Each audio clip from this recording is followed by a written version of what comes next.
Hi, my name's Kris Geerken. I'm on the board of directors for the Colorado Center for Aging.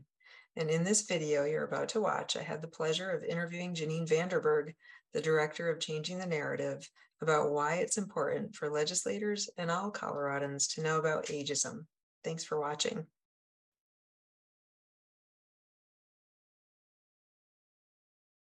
What do you feel are the biggest issues facing older adults in our society today? The biggest issues facing older adults, I believe, really is ageism.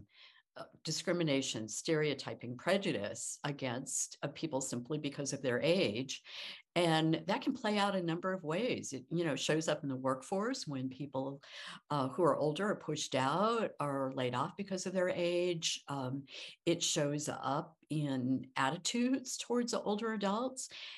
It shows up in healthcare, where we know that very often older adults are either, over or undertreated or diagnosed, talked over their head, talked around them. And so all of those have an impact on our own health, our mental health, our financial security, and they also have an effect on our communities and our economy. So I really truly believe that ageism itself is the root cause of many issues that older adults are facing in our society. Do you feel like there are things the state government could be doing to help older adults today? Policies which could be passed to help them? So I think one of the biggest things is for people throughout state government to realize that ageism does exist and to think about, as policies are being passed, are these policies inclusive to people of all ages? Are we making assumptions about people based on their age? So, for example, if we are putting money into workforce development, are we recognizing that many older Coloradans want to work, need to work, and making sure that upskilling, internship opportunities, apprenticeship opportunities are open to people regardless of age and not just focused on a younger population, although obviously we want to spend money there as well.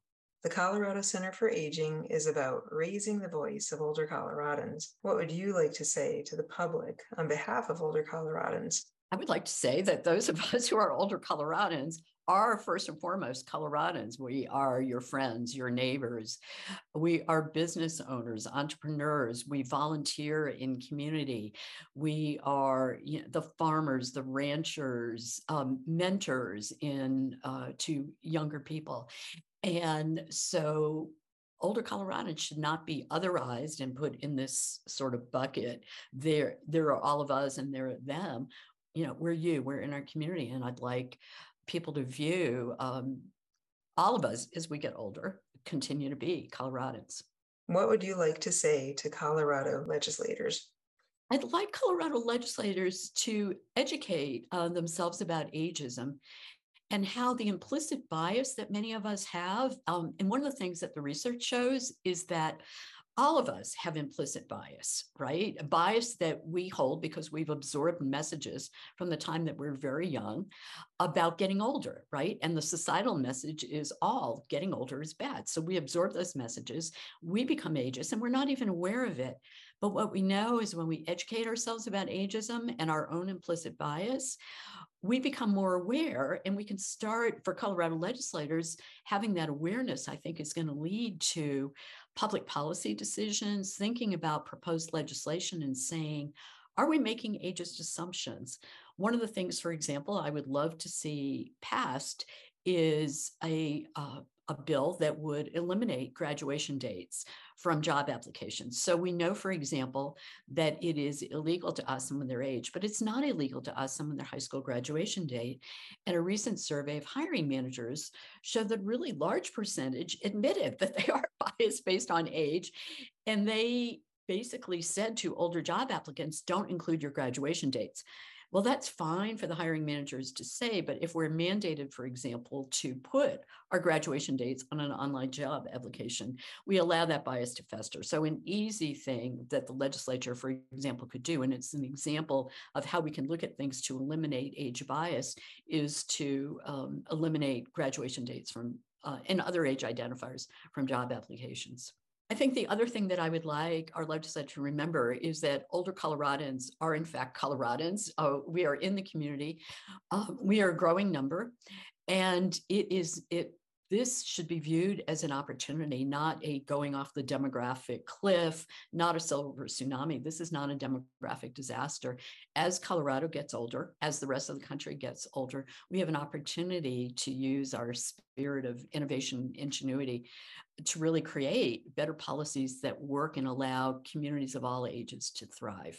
What would you like life to look like 3 to 5 years from now? What I would love 3 to 5 years from now is that you and I, other people who've been involved in advocacy for older adults, we'd be sitting on my patio in the North Fork Valley overlooking the West Elk Mountains. We'd be opening a bottle of wonderful wine made by our local winemakers, and we'd be toasting that Colorado is now the most age-friendly, age-inclusive state in the country because of our efforts. And we'd say, you know what? We don't need changing the narrative anymore. We don't need Colorado Center for Aging. We have achieved what we set out to do. That's what I would like to do 3 to 5 years from now. If you could wave a magic wand and shape the reality for older adults in America, what would you wish for? If I could wave a magic wand, what I would like to see is ageism eradicated from every corner of America, from every public policy, from every healthcare decision, from every workplace, so that people, both younger and older, could know that when they show up, they are being treated based on who they are and not about unfair assumptions that people have because of age. I would like to see ageism, just if anyone, for example, made an ageist remark, an ageist joke, that it would be considered absolutely taboo. That's my vision of America. Do you think we can do that in 3 to 5 years?